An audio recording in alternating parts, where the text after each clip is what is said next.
ជំរាបសួរបងប្អូនអរគ្នានឹងសូមស្វាគមន៍មកកាន់វីដេអូរបស់ខ្ញុំសារយថ្មី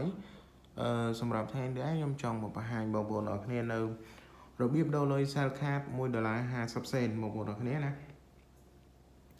សម្រាប់បងប្អូនអរគ្នាដែលគាត់អត់ទាន់បានចេះនឹង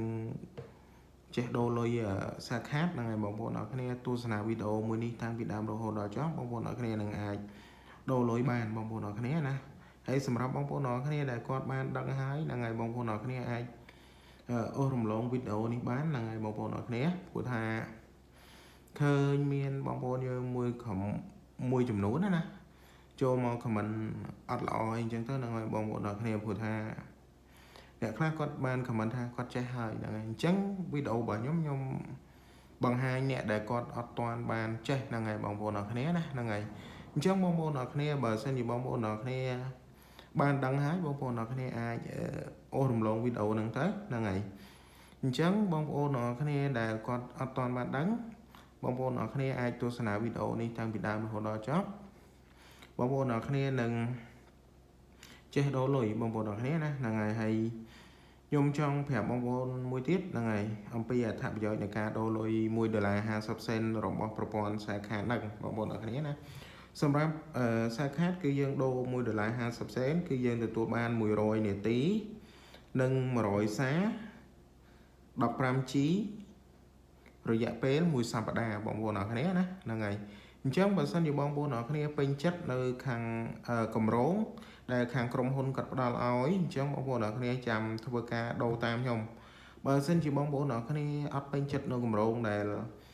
ខាងក្រុមហ៊ុនគាត់ផ្ដល់ឲ្យទេអត្ថប្រយោជន៍ដែលបងប្អូនដែលខាងក្រុមហ៊ុនផ្ដល់ឲ្យបងប្អូនទេអញ្ចឹងបងប្អូនអរគ្នាកុំដូរតាមរបៀបដែលខ្ញុំបង្ហាញនេះអីបងប្អូនអរគ្នាអាចទៅមើលនៅកម្រងផ្សេងបានហ្នឹងហើយអញ្ចឹងដើម្បីកុំឲ្យខាត់ពេលយូរខ្ញុំបង្ហាញលេខកូដនៃការដូរលុយតែម្ដងដើម្បីដូរលុយបានគឺយើងចូលមកកាន់កន្លែងនេះខលចេញខលចូលនេះយើងគ្រាន់តែចុចផ្កាយ16 15ផ្កាយលេខ150ទ្រង់ជ្រូកបញ្ជូនបងប្អូនអរគ្នាណា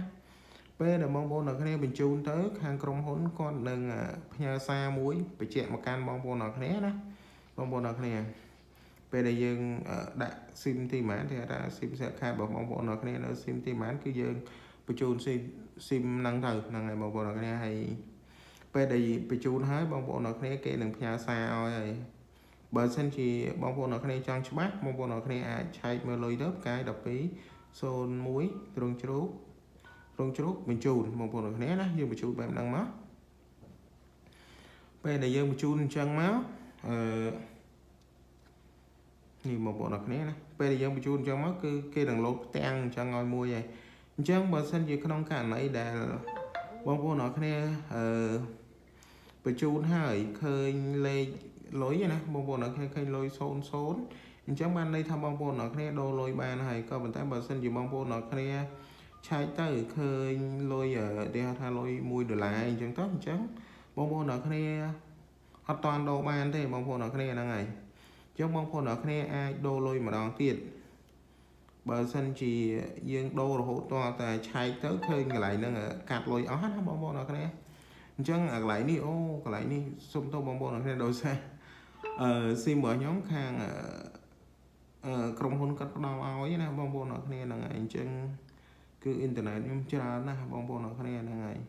ហើយចំនួននាទីក៏ច្រើនដែរហ្នឹងហើយបងប្អូនអរគ្នាណាហ្នឹងហើយអញ្ចឹងសម្រាប់វីដេអូរបស់ខ្ញុំមានតែប៉ុណ្្នឹងទេបងប្អូនអរគ្នាអរគុណច្រើនសម្រាប់ការតាមដានវីដេអូមួយនេះតាំងពីដើមរហូតដល់ចប់ណាបើសិនជាចូលចិត្តវីដេអូមួយហ្នឹងអាចជួយចុច like ចុច subscribe ដាក់សញ្ញារូបកណ្ដឹងឲ្យម្នាក់មួយផងអរគុណច្រើន